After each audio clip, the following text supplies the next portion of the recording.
जय हिंद, जय भारत, जय उत्तराखंड, जय जवान, जय किसान। सभी सम्मानित भाई बहनों को सादर प्रणाम।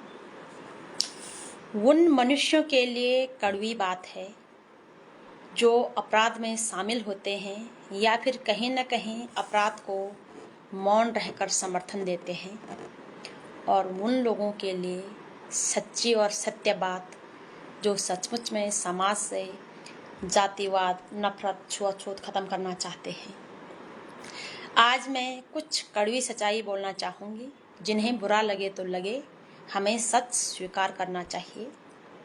सबसे पहले इस विषय में मैं अपना वक्तव्य प्रमुखता से, स्पष्टता से रख दूं कि मैंने अपने जीवन में कभी भी किसी भी प्रकार का जातिवाद को ना बढ़ावा दिया है, ना दूंगी। और सच कहूँ तो एक महिला होने के नाते मैं यह कभी मानती भी नहीं हूँ कि महिलाओं की कोई जात धर्म होती है, क्योंकि महिलाओं को जिस घर में विवाह दिया जाता है या फिर शादी कर दी जाती है, महिलाएं उसी घर का जात धर्म अपनाते हैं। तो यह कह सकते हैं हम कि महिलाओं का व्यक्तिगत तौर पे कोई जात धर्म नहीं है। जब जात धर्म नहीं है तो हम क्यों माने जात धर्म को, पहली बात यह है।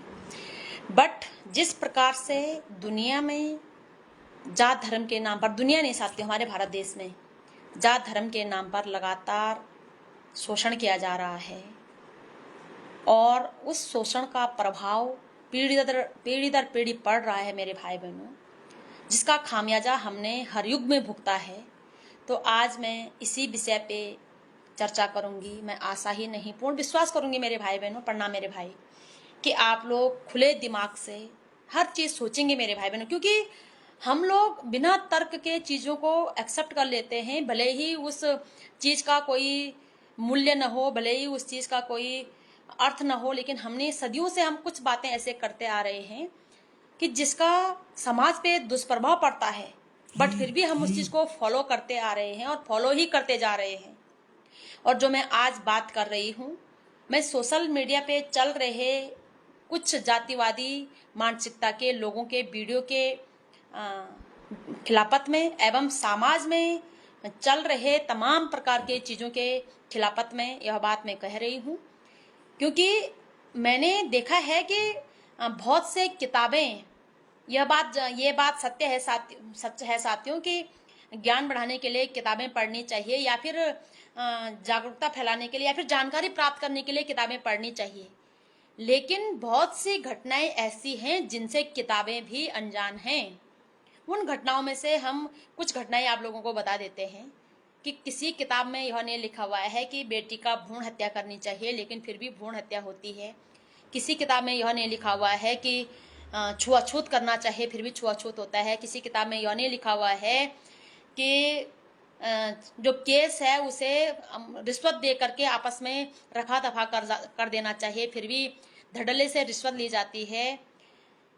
ये कहीं नहीं लिखा हुआ है कि जो बड़े आदमी हैं उनके डर, तथाकथित बड़े आदमी मैं मानूंगी नहीं साथियों, जो तथाकथित बड़े आदमी हैं और यदि उनका परिवार का, उनका लड़का किसी भी अपराध में फंस जाता है तो एफआईआर दर्ज नहीं करनी चाहिए, कहीं नहीं लिखा हुआ है। लेकिन फिर भी हम बेटी अंकिता के केस में देखते हैं कि बड़े लोगों के कारण एफआईआर दर्ज नहीं होता। बड़े लोगों का, तथाकथित बड़े लोग हैं, हालांकि वो बड़े लोग हैं नहीं, जिन्हें जो जनता के दम पे अमीर बनते हैं साथियों, जो जनता के दम पे नेता बनते हैं, जो जनता के दम पे सेठ बनते हैं, जो कुछ भी जो जनता के दम पे बनते हैं, तो बड़ी मेरे हिसाब से जनता है, वो अब व्यक्ति नहीं। लेकिन वो व्यक्ति जब जनता के दम पे बड़े बनते हैं और उनका रसूख इस कदर चलता है कि पुलिस स्टेशनों में एफआईआर दर्ज नहीं होता है।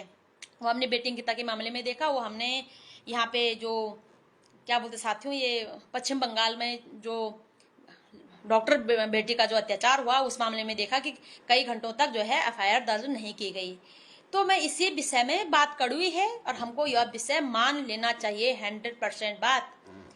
क्योंकि मेरा मानना है साथियों, महिलाओं के मामले में मेरा 100% मानना, न केवल मेरा मानना है, ये समाज की हकीकत है।